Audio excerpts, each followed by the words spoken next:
All right, guys, let's go ahead and check out.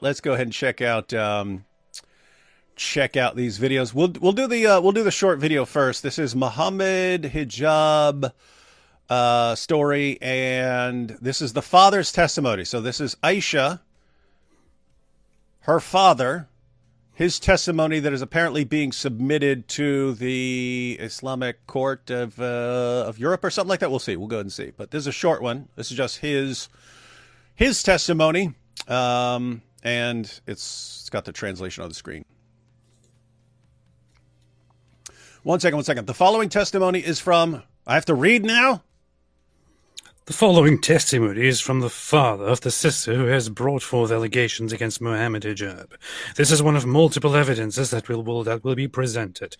If Mohammed Hijab stands by his word, and that he has not misled the public, we challenge him to do mubahala against the sheikh, the sister's father. That's the other thing. So you pointed out, hey, isn't it odd that the guy who habitually sues everyone or threatens to sue everyone isn't suing this woman who says she was in a marriage with him? He should be threatening to sue her father as well here. But there's also the issue of the mubahala, because as we're about to see in the next video, the moment this guy starts mouthing off to Hijab, he starts going, let's do a mubahala, let's do a mubahala. It's like, wait, you have someone saying she wants to do a mubahala with you, and you won't do it with her, but you're just challenging other random people to mubahalas? Yes. Isn't that weird? Yes. And by the way, mubahala, for those who don't know it, quickly to catch up, is a curse duel where you go out and say, if I am a liar, then may Allah curse me.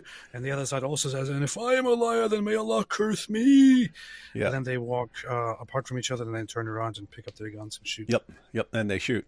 And what's silly is, what would happen? Here's what would actually happen, right? If they were to do the mubahala, Aisha would say, here's what you did to me. Here's how you treated me. You got me to marry you. I agreed to be your secret second wife, but I didn't agree to you not providing for me or anything else. And then I only found that out after we're married, and you're using me. And I tried to deal with it behind the scenes, and you just you treated me like a prostitute, and now I want justice. And then Mohammed Hijab would say, no, you're a liar and you're a stalker. I'm just completely innocent. I've done nothing wrong in my entire life because I'm so perfect and blah, blah, blah. And then they would call down Allah's curse on whoever's lying. And then here's the ticket. Whatever happens to either of them at any point in the future, they will say, you see, this is Allah's curse upon you. So Mohammed Hijab would eventually get a cold, and then people against him would say, you see, Allah has cursed him. Or something would happen to Aisha or something like that, or her long-lost cousin or something like this. Oh, we said that you would be cursed if you're lying, but your cousin's sister's brother's uncle fell into a ditch. You see, this is the proof. And so that's how they go. So it's kind of pointless, but in the following testimony, he clearly testifies that Mohammed Hijab spoke with him twice with respect to seeking his daughter for marriage. So this is this guy's testimony to Muslims. Mohammed Hijab spoke to him twice about seeking his daughter for marriage. The same woman he has publicly tried to character assassinate, coining her a stalker who was obsessed with him and someone who was irate after being supposedly rejected. This testimony challenges the deceptive narrative Mohammed Hijab has cast to the public. So the idea here is the father's testimony is one more piece of the puzzle. He's not testifying on things that happened in their relationship afterwards or anything. He's just saying this guy did contact me about marrying my daughter. So here we go. Let's see. Where is it? Okay, the father. Here we go. The father has offered testimony to the Islamic Council of Europe.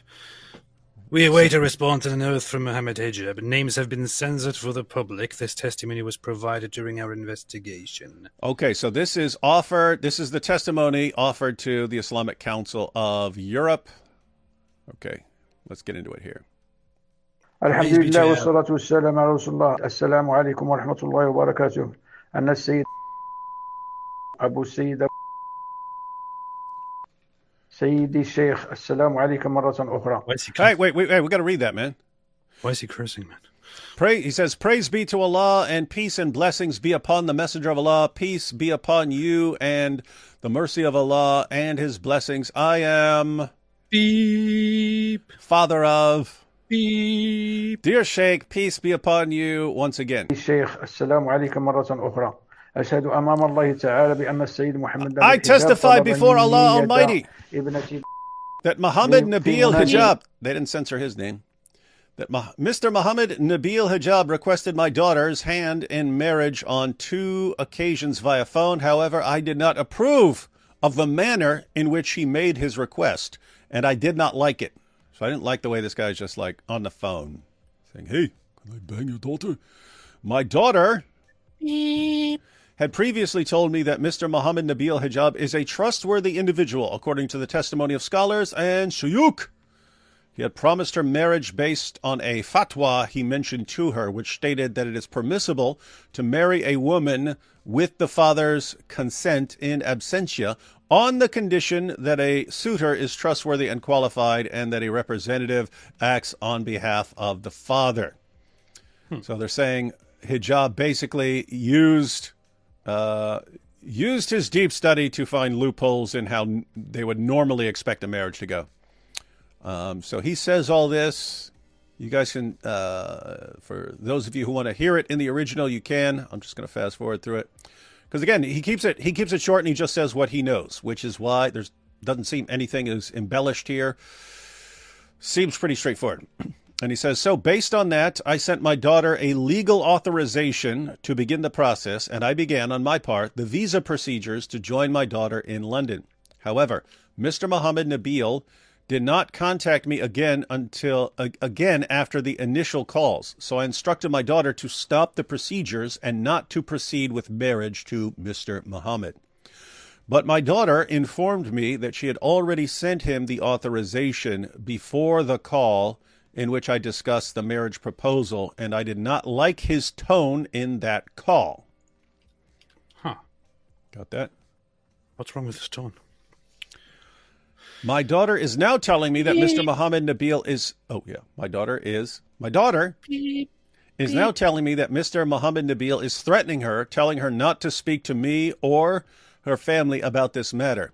Therefore, dear Sheikh, I ask your honorable self to assist my daughter in annulling any relationship between her and Mr. Mohammed Nabil, and that he leave my daughter alone. May Allah reward you with goodness, and may he be held accountable for using Islamic law.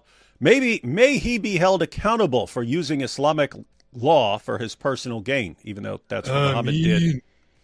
Even though that's what Muhammad did, and Muhammad is a pattern of conduct in Islam. So let's go and listen to him last couple seconds. قال لها أن لا تتكلم مع أبيها ولا أهلها في هذا الموضوع. ولهذا سيدي الشيخ أطلب من سيادتكم أن تساعد ابنتي لإتمام فسخ أي علاقة بينها وبين السيد محمد نبيل، وأن يترك ابنتي في حالها جزاه الله خيرا، وأن يحاسب في التلاعب بنصوص الشريعة الإسلامية في صالحه. والسلام عليكم ورحمة الله. You get all that, AP? Yes. Was that based enough for you? Very.